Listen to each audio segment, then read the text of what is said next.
আনচেলত্তির হাত ধরে ঘুরে দাঁড়াবে ব্রাজিল, পূরণ করবে হেক্সা মিশন। সে স্বপ্নটাই বুনছেন প্রতিটি ব্রাজিলীয় সমর্থক। একসময় অনেকে বিশ্বকাপ মানে ব্রাজিল বলেই ভাবত, অথচ আজ সেই সেলেসাওদের বারবার হোঁচট খাচ্ছে। গত 23 বছর ধরে বিশ্বসেরার মুকুট অধরা তো আছে, সাথে সাম্প্রতিক সময়ে একের পর এক হারের সঙ্গে সখ্যতা গড়েছে দলটি। তাদের সোনালী দিন যেন স্মৃতির পাতায় অতীত হয়ে গেছে। এমন অবস্থায় ব্রাজিল ফুটবল কনফেডারেশন নিয়েছে এক ঐতিহাসিক সিদ্ধান্ত। দলের দায়িত্ব তুলে দিয়েছে এক বিদেশির হাতে। সে বিদেশীয় নেহাত কেউ নন, তিনি Real Madrid, AC Milan, Bayern Munich, PSG সব জায়গায় শিরোপার জয়ের গল্প লেখা কার্লো আনচেলত্তি। বিশেষ করে সবশেষ বার আর্জেন্টিনার কাছে হারের পর কোণঠাসা ব্রাজিল বাধ্য হয়েছে এমন সিদ্ধান্ত নিতে।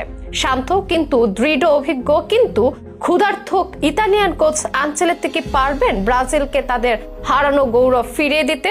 বার্তা সংস্থা এএফপি এমন 3টি কারণ উল্লেখ করেছে যা আনচেলত্তিকে ব্রাজিলের কোচ হিসেবেও সফল করতে পারে। কি সেসব কারণ জানাবো বিশেষে স্পোর্টস আপডেটে। একটা সময় ব্রাজিল মানে ছিল ছন্দে মোড়া ফুটবল, যেখানে বল যেন নাচতো রোনালদো, রিভালদো, কাফুর পায়ের স্পর্শে। কিন্তু সে জাদু এখন যেন হাওয়ায় মিলিয়ে গেছে। 2002 সালের পর আর দেখা মেলেনি বিশ্বকাপের। হেক্সা অর্থাৎ ষষ্ঠ বিশ্বকাপের স্বপ্ন থাকে প্রতিবারই, কিন্তু শেষ পর্যন্ত ধরা দেয় কেবল হতাশা। আর সাম্প্রতিক কালে তো জিততেই ভুলে গেছে হলুদ শিবির। আগামী বছর যুক্তরাষ্ট্র, কানাডা, মেক্সিকোয় বিশ্বকাপের আসর, অথচ বাছাই পর্বে ঢুকছে তারা। অথচ সামর্থ্য ছিল, তারকার ছড়াছড়িও ছিল না শুধু স্থিতি আর সঠিক দিক নির্দেশনা। এই গহ্বরে আলো ফেলতে কার্লো আনচেলত্তিকে আনা হয়েছে। যারা গেছে আগামী 26 মে ব্রাজিল জাতীয় দলের দায়িত্ব গ্রহণ করবেন 65 বছর বয়সী আনচেলত্তি। জুনে ব্রাজিলের বিশ্বকাপ বাছাই পর্বের ম্যাচে কোচ হিসেবে ডাক আউটের দায়িত্ব পালন শুরু করবেন এই ইতালিয়ান। বিশ্লেষকেরা বলছেন আনচেলত্তির হাত ধরে ঘুরে দাঁড়াবে ব্রাজিল। বার্তা সংস্থা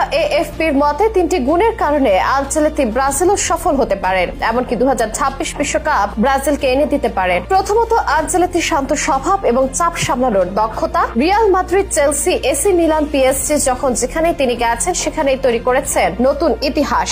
আর তার সবচেয়ে বড় শক্তি চাপ সামলানো আর শৃঙ্খলা বজায় রাখা। ব্রাজিলের মতো আবেগতাড়িত ফুটবল সংস্কৃতিতে এমন এক কোচ দরকার ছিল যিনি উত্তেজনার মাঝেও মাথা ঠান্ডা রাখতে পারে। তার চোখের ইশারায় বদলে যেতে পারে ম্যাচের মোড়, গাম চিবিয়ে মাঠে ছড়া নির্ভরতার বার্তা। ব্রাজিলের হাতাহাতি বিশ্বকাপ বাছাইয়ের মতো কঠিন পরীক্ষায় ধৈর্যই হতে পারে তাদের সবচেয়ে বড় অস্ত্র। দ্বিতীয়ত, তারকাদের সঙ্গে দৃঢ় সম্পর্ক গড়ে তোলার ক্ষমতা। ব্রাজিলের দলে নেইমার, ভিনিসিয়াস, রদ্রিগো, রাফিনহা, আলিসনের মতে বিশ্বমানের ফুটবলার থাকলেও তাদের মধ্যে গত কয়েক বছরে একটা দলগত ঐক্য গড়ে ওঠেনি। অনেক সময় ব্যক্তিগত দক্ষতার ঝলক দেখা গেলেও মিলিয়ে গেছে কৌশলের অভাবে। আনচেলত্তি ঠিক এই জায়গাটাই সেরা। তার কোচিং দর্শন খেলোয়াড়দের মন বোঝে, নেতৃত্ব দেয় ভালোবাসা দিয়ে। খেলোয়াড়দের কাছে তিনি হন ফাদার ফিগার, কুল বস। আর এই ভালোবাসা থেকে জন্ম নেয় দায়বদ্ধতা। রিয়ালের যেভাবে ভিনিসিয়াস, রদ্রিগোদের সঙ্গে সম্পর্ক গড়েছেন, ব্রাজিলও সেটি দলকে নতুন প্রাণ দেবে। তৃতীয় এবং সবচেয়ে গুরুত্বপূর্ণ হলো আনচেলত্তি ব্যক্তিগত চ্যালেঞ্জ। ইউরোপের 5টি শীর্ষ